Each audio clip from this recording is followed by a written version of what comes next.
Hey there, Hexers. This is Function here with the final part of my PvP champion breakdown.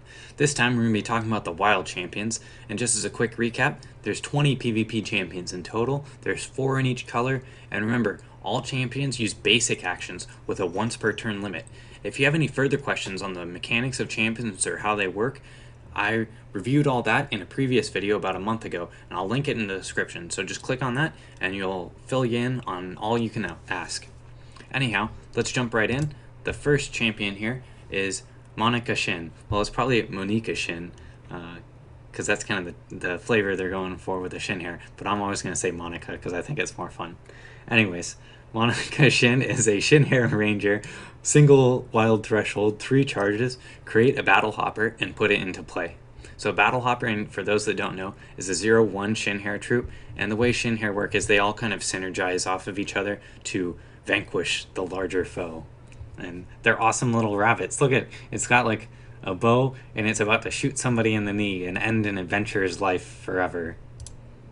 Anyhow, the pros. Well, it's a Shin hair. I mean, I'm excited about the Shin hair. I think everybody is. They're fun. They're cute and they're pretty awesome. Like the whole flavor that they're going for with them, I think is really awesome. And it's just entertaining. And they have their like little mushroom slaves, I guess. He's all chained up and everything. Poor mushroom guy. Anyhow, Shin hair are definitely really cool. If you're playing Shin hair, this is definitely going to be your champion. It's the only one that actually puts more Shin hair into play. And the way they work is they kind of you build up a swarm, and because you have these large numbers of them, you're able to overwhelm your opponent. And so this is the only one that actually puts any in play so far. It's definitely going to be the one that you're going to be wanting to use. So, what are the cons? Well, Shin hair can be a really fragile archetype. And before I get into that, obviously, if you're not playing a Shin hair deck, this guy's not going to do a whole lot for you. It could just be a chump blocker at that point, and that's not terrible, but there's probably better options out there for you. So, the cons are it can be a really fragile archetype, and what I'm getting at there is that the Battle Hoppers, on their own, they're only 0-1 creatures. They can't attack for any damage, and really to make the deck work, you have to have those cards in play or effects take place that make your Battle Hoppers stronger. There are troops in the deck that aren't Battle Hoppers for Shin hair, sure, but a majority of their troops that they're going to be playing are Battle Hoppers or are going to be creating Battle Hoppers, and you want to utilize those as much as you can. So you really need to make them stronger. You need to make them able to actually attack for damage, and the cards that you're going to be using for that are cards like Command Tower, Evolve, and the Buccaneer. So if you really want to have those, have access to them, and if you don't have access to those, you probably don't want to be playing Shin hair. So we'll move right on. Next guy is also a Shin hair. It's Kishimoto. They all look so cute. I'm sorry. I can't keep emphasizing that enough. They're adorable. Anyways, Kishimoto is a Shin hair cleric. Double wild threshold, 4 charges. Target troop you control gets +2/+2 this turn. Alright, so as far as pros go, it can force through an attacker or make it hit that much harder.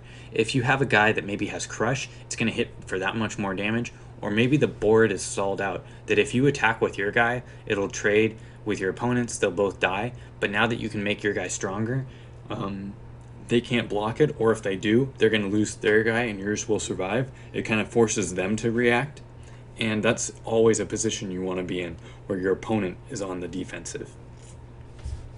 As far as cons go, though, this guy definitely has some aspects going against him. I would definitely say they're a little overwhelming for me, or at least the cons are a little stronger than the pros. So let's look at him. He's somewhat expensive for a non-permanent ability. Paying 4 charges just to give one of your troops a +2/+2 for the turn isn't necessarily the strongest thing you want to be doing. So that's something you definitely want to keep in mind. And to be honest, if you're spending 4 charges, it does kind of feel like you should be getting more power out of it since it's not a permanent effect. +3/+3 or +4/+4 feels a lot closer to being where I want to be. I definitely, if it was +4/+4, I would probably play this guy pretty frequently. But at +2/+2, you're just not quite getting enough for the risk you're taking, I feel like. But that's really the gist of it. We'll move on to the next guy. So Running Deer here is a coyotal cleric. I think it's kind of funny that its name is Running Deer, but it's a coyote. I mean, I know coyote probably don't really hunt deer or anything, but it's just kind of fun to think about. I think it's goofy. Anyhow, Running Deer is a coyote cleric, double wild threshold, 5 charges, gain 6 health. And let's look at the kind of the math of it, right? You're not really spending a card to gain the life, and that's what a lot of life gain cards have going against them, is that you're spending resources and a card from your hand in order to gain life. That's not really a powerful effect. All it does is buy you time. It doesn't really help you beat your opponent in most cases. In this case, you're not using a card from your hand, and you're also not using any resources. You could still play a troop that turn, you could still play a removal spell that turn, you could still play a whole bunch of other things. You could still play a life gain card that turn if you really wanted and gain like 12 life on one turn. That's not necessarily what I want to be doing, but it's still an option. Anyhow, the other part, math-wise, is that the net life per charge is higher than Gozog's. In this case, you're getting more than 1 life per charge. In Gozog's case, you're doing 1 damage and gaining 1 life for 2 charges, so you're netting 1 for 1. I think I said it wrong for this guy. You're getting more than 1 life per charge with Running Deer, though. And that it at least ekes out a little bit of a pro in his favor. Otherwise, I would definitely be going with Gozog in every case where maybe I was playing a Wild Blood deck. And I probably will be going with Gozog in most cases, and that's because the big con against Running Deer is it doesn't necessarily help you win. It probably just buys you some time.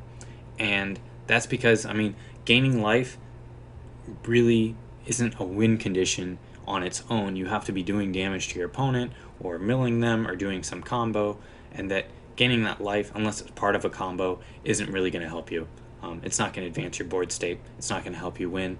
But every once in a while, it might come into play. It might, if your opponent is running out of steam and they're being really aggressive, and you think all you need is 1 more turn to basically shut them out of the game, then, you know, it might be what you needed. But most of the time, I don't feel like that's going to be the case. Our final champion for today is Polonius. Polonius is an elf ranger, triple wild threshold, 8 charges, create a mammoth squirrel titan, and put it into play.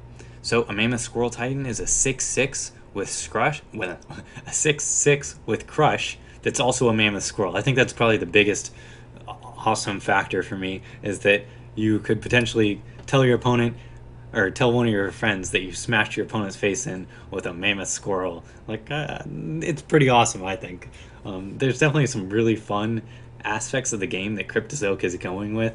One of the cards that they spoiled today has a picture of a dolphin with wings on it, and flying dolphins. I mean, that's pretty rad. Giant mammoth squirrels, that's really cool. And the artwork on this guy's great. He's kind of like a military ranger. He's a one-man army. He's got like all the weapons sheathed and ready to go, or unsheathed too. He's got a bunch of daggers, and he's got a sword and bow and quiver.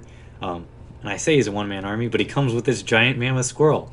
So let's get on to the pros and cons already, right? On top of being able to say that you won with the mammoth squirrel, he's really good in ramp decks, or at least I feel like he is. One of the problems with ramp decks is that sometimes you have all the ramp and none of what I would say is the gas, like the cards that help you win once you get there. Or you have all of the gas but none of the ramp in your hand. This guy at least solves one of those 2 problems, is that if you have your opening hand of nothing but cards like Chlorophylla and a bunch of resources and maybe a Shin Hair that generates you more resources, at least this guy can put the charges to use. Whereas, you know, if you didn't have this guy, you might just be gaining a life or putting a Battle Hopper into play. This guy at least gives you some more momentum.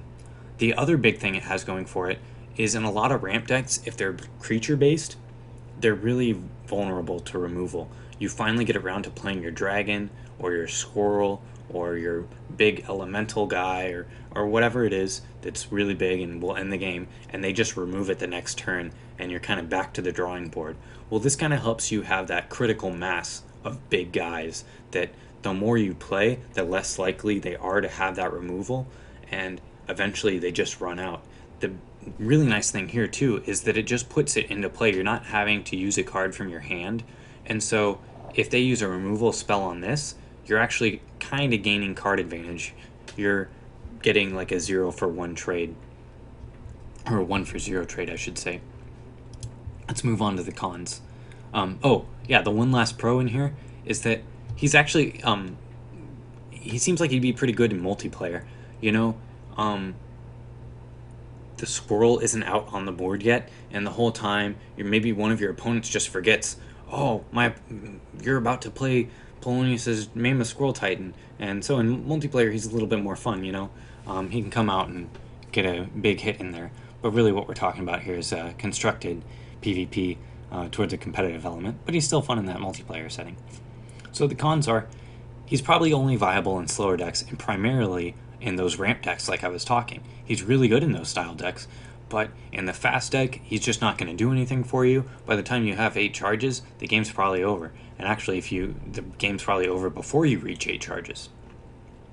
And that kind of gets me to the next note, is 8 is really just a lot of resources, or a lot of charges. Getting that far and potentially having your guy hit by removal is definitely kind of crummy. You're really unlikely to get this activated a second time in the game. It might happen, and that would be pretty rad if it did, but just the opportunity is there for this guy to maybe never even do anything for you if you don't actually get to those 8 charges. Something to keep in mind, but that about wraps it up. Those are the last of my champions that I'm going to be going over, and it's actually the last of the whole series, which is pretty, yeah, we got there. But what's the anti-pick out of the 4 champions I talked about today? What's the one I probably won't be playing? And it's actually, I mean, 2 of them are really good, 2 of them are kind of mediocre, and the one that I probably won't be playing very much, if at all, is going to be Kishimoto. It's a cool champion. Maybe I'll play it just to say I did, but the fact that the +2/+2 isn't permanent and that you're kind of making a big commitment to get there makes it pretty unlikely for me to want to play this very often. Especially the other one that's mediocre, Running Deer, at least has some things that it does that the other champions don't do, or they don't do in the same way. Gaining a big chunk of life in one turn might be useful in some scenarios, but just giving one troop +2/+2 for one turn doesn't necessarily feel like the best thing to me. Anyhow, to wrap things up, Mokok and I finally recorded all the stuff for the contest we put up a couple weeks ago. We have all the results. I mean, we had all the results for about a week now, but we finally got around to recording the audio together. We did that, and we're both going to be publishing it on our YouTube channels probably sometime around Monday of next week. Maybe a little later, but just stay tuned because that's pretty much ready to go, and we'll have it to you guys before you know it. Anyhow, the other one is stay tuned for Gen Con. I couldn't possibly be more excited for Gen Con. I am so excited. I'm talking to everybody I work with, everybody at home, well, my wife, and just anybody around me that it sticks around for more than a couple seconds hears about me going to Gen Con next week. I'm so excited about it. If you guys have any questions you want me to ask the developers, or maybe aspects of the game that you want me to pay special attention to, and just say, well, this one little intricacy or the way this works, well, this is how it works, ask those questions. Put them in the comments, and I'll do my very best to get those answered for you. And as soon as I get back from Gen Con, I'm definitely be working on a ton of content. There's a whole bunch of stuff I want to work on now that I got this champion breakdown out of the way, and I'm sure once I get back from Gen Con, I'm going to have a whole world of material to work with. Anyhow, subscribe to my channel to stay tuned for all that great stuff I'm going to be having for you guys, and less fail, more function.